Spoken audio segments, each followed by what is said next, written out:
คุณธนาธร I have one question I just want to fire at you very quickly. You have been on the receiving end of a great deal of hostility.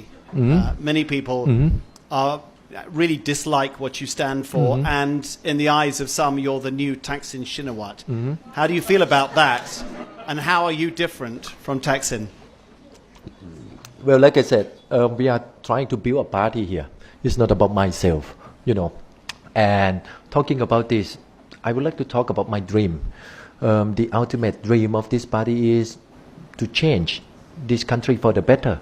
It's not about me being the prime minister, and I think we have to make that clear. If you look at how we build the party, you would understand. If you look at how the working of the party is, you would understand this party.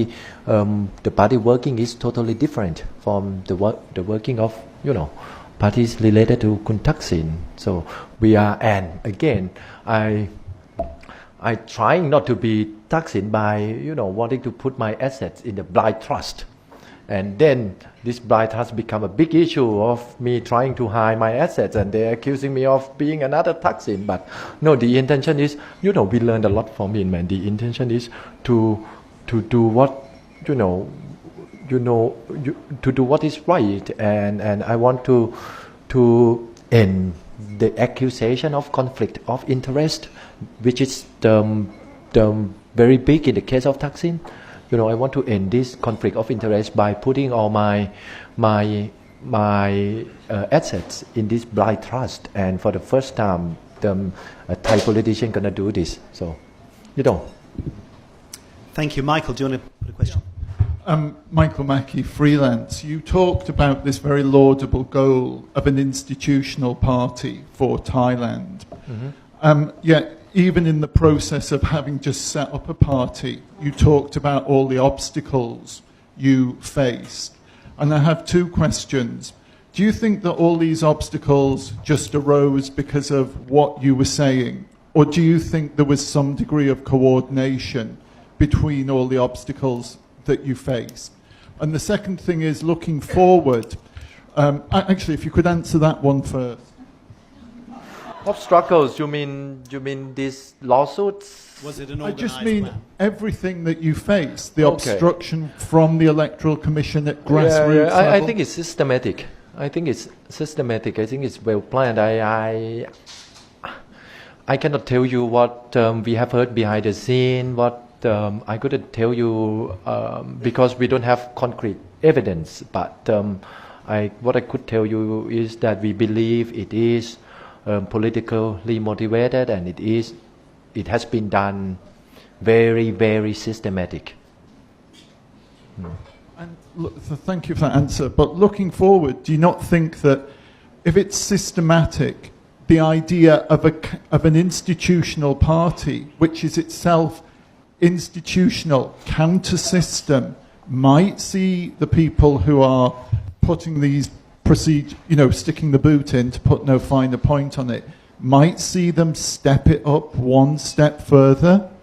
Are you aware of the battle you seem to be creating for yourself? We are fully aware of that. Maybe two weeks from now, the party might be dissolved. Who knows? But if you think about that, you wouldn't be able to do anything. If I'm afraid, I go home and sleep. I'm not doing all this. I mean, I don't know how to put it. I think you don't concern yourself with things that you cannot control. We cannot control them. All the powers are in their hands. We cannot control them. So don't concern yourself with that. Concern yourself with what you can control. Building a better party is something that concerns you, that you can control. Building a better party, educating our MPs to be a better MPs. These are things that you can control. So work on the things that you can control, and the bother less with things that you cannot control. Because if you think about it more, it's gonna give you more headache, right? So be positive and be very straightforward with the people. I'm communicating with them. I'm not a threat. I'm not the threat, but we are the solution, not the threat. So there's nothing to be afraid in what we are doing. So Next question, please. Hi สวัสดีค่ะคุณธนาธร I'm จันทนีเงินเพิ่มพูนค่ะ So two question What will you do if the party is dissolved I mean during all of the lawsuit that you're facing is lead to the dissolve of the parties So what is next if that happen The second one is What do you think like when the people saying that you are not the politicians you more kind of like the revolutionary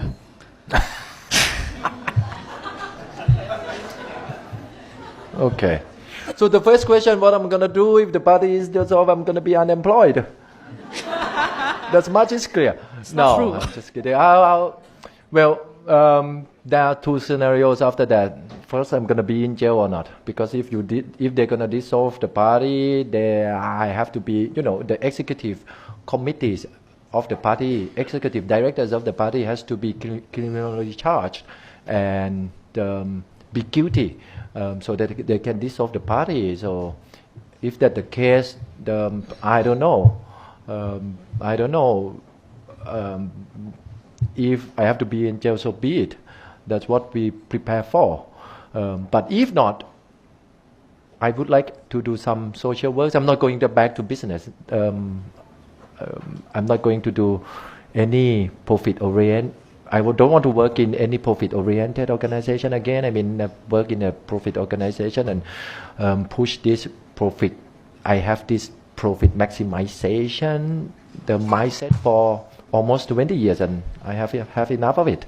So I'm gonna do some, if I'm gonna do business again, I'm gonna do this, the so-called, how you call that, social enterprise. In English, there's a new bill just passed the parliament, I think last month, about the formation of the social enterprise in Thailand. So maybe I use that mechanism to contribute to the society. The second question. Are you Che Guevara? Pardon me? Are you Thailand's Che Guevara? Oh, I don't know. Being a revolutionary, that's too much a compliment. I don't think,